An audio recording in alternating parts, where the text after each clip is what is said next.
Hello and welcome to another update video about Bitcoin. Well, Bitcoin's move up is there where I wanted it to have yesterday. Remember, we talked about it breaking resistance, and then for a wave 3 it should reach, I think, the 24.2k level, and it's done that now. So we have a bit more clarity now. Clarity is always good.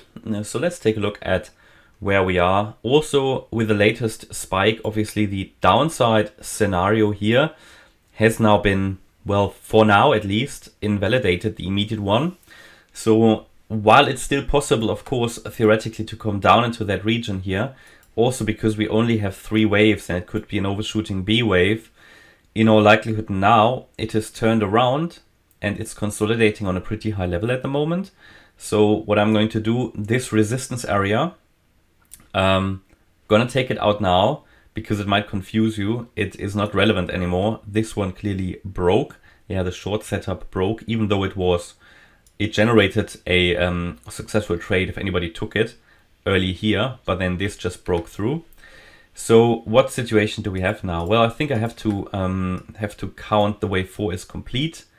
Highlighted that it was finished, or that it could have been finished yesterday already, but that the likelihood would suggest that it goes down lower. But then Jerome Powell sparked some excitement in the markets, and I will have to count the wave 3 finished here now, and I will count this entire move here as an Elliott Wave triangle. Yeah, we talked about that before, that this is technically possible to count it as a triangle. There are different options. I could also I could leave it here, have an ABC. Okay, maybe, one second. I'll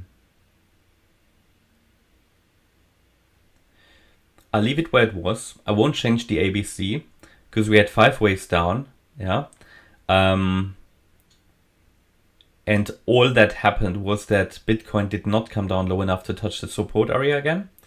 So it has possibly made a long, but still sort of not so deep wave 4. At the moment, I have to assume it's finished because we broke the recent highs. Now, of course, the market can still go in the other direction. Markets do unexpected stuff all the time. So we've got the next trade setup possibly coming.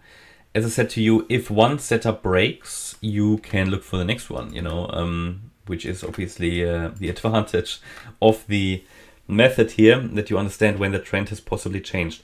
So in yesterday's video, when I made you aware already, I think the last one we were just below the 24k level, and I highlighted to you that the fib level resistance already broke, which increases probabilities that we will now move to the upside.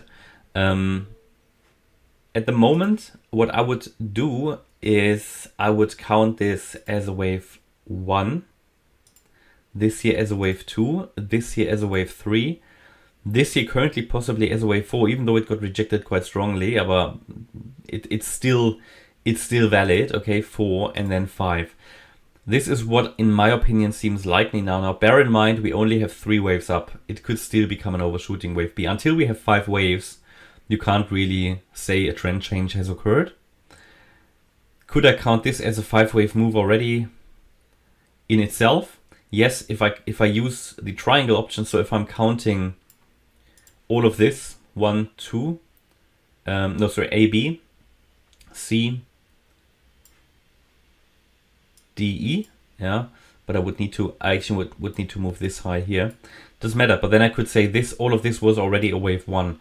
That depends now on the depth of the decline. My preferred view is that this here was a wave 1 leading diagonal, this here was a wave 2, and that this here is a wave 3 because it reached the 1.618 extension. Yeah, that's what I just mentioned in the beginning. It reached the 1.618 extension here at 24,100, which is the perfect level for a third wave. We're now retracing, and I will count it as a wave 4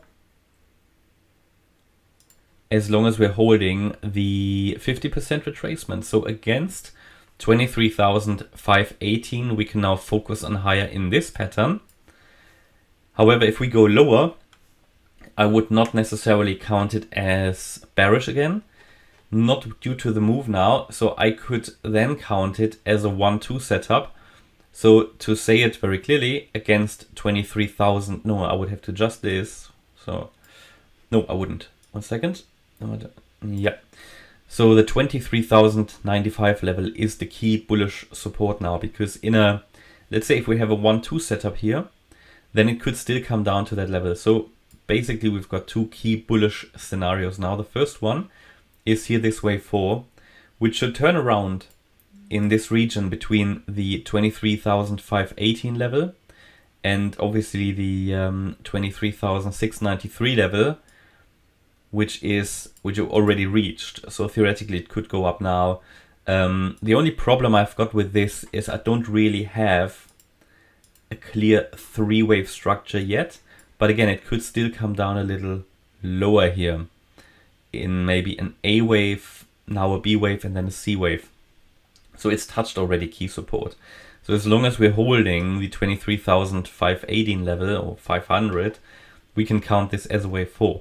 Should it come down lower, then I would count it as a wave 2 until it breaks below 23,095. If it does so, then it has failed to create an impulse. So what I will do, I'll put in here and call it alternative wave 2, because it could be a 1-2 setup as well. Yeah, I have to assume it because the move up is now quite impulsive and the resistance was broken to the upside. So that's sort of what I'm looking at the moment here. And if it is a wave 4, again, it should find some support and could push higher. Can I give you a target at the moment for the 5th wave? It's difficult. It's difficult because at the moment I don't have a clear low in place for the wave 4, but we can base it on the current low of the wave 4. So the first method of calculating a target would be take the length of the wave 3, go to the low of the current wave 4. Again, this might move a bit if the wave 4 comes down lower. And then we've got a target here, 24,588. And the other method of calculating a target, I mean, again, if it breaks above that, it could reach the 25,150 level, the 1-to-1 ratio. The other method of calculating a target is we take the length of the wave 1. And then again, is it here a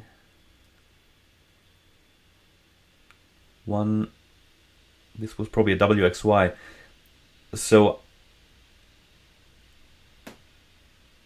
yeah, we'll keep the high here. And we go to the low of the 4th wave. Targets here, 1-to-1 ratio and 1.618 extension. So we've got the first target at 24.4K and the second target at 24,850. So unfortunately, not really any great confluence there, which means, you know, you don't really, sometimes when you use these two methods to calculating a target, you have overlaps. Here we don't really. So another way of looking at this now is to understand if there is any structural resistance along the way. And to be honest, we're entering here a significant resistance area anyway. This is where we got rejected back in July and August. So I would take a look at all of these levels when we go higher. And as we get a better understanding of the subwave structure that's currently unfolding, you know, we can possibly calculate targets a little bit better. And so that's what I'm looking at. Either here or here, we should be turning around. If we don't, then we're probably still in the wave 4, yeah? Mentioned to you yesterday, you know, and warned you that you can get all sorts of funny stuff on these days when the Fed interest rate is announced. I mean, you can see also, interestingly, you know, draw a trend line here. We haven't actually broken out of this kind of, I don't know how you want to call it, maybe a channel. Yeah, it's not a very well-defined channel on the lower end, but the top there, you know, you've got 4 touch points. So you're still constrained in some way by this, okay? So it's not necessarily a breakout yet. So I just want to say that. So it's worth to remain skeptical, I would say, yeah. And this is sort of the outcome of the TA. It's worth to remain skeptical until we have 5 clear waves to the upside here. And these are not high probability entry points. You can trade them, but they are not high probability entry points. What will be better is if we get 5 waves up, and this might then be a wave 1 of the green wave 5. Of course, bear in mind that also this green wave 5 could be finished theoretically if we have 5 waves complete, but it would be quite short. So ideally we're expecting this to be the wave 1 of the wave 5. So you could then scale in to the wave 2 of the wave 5 if anybody missed entering here any other long positions or so. Okay. But yeah, that's where we are. Hope you liked the update. If you did, please hit the like button, leave a comment and subscribe. And if you really like the content, then please check out the channel membership. Thanks a lot for watching. Bye bye.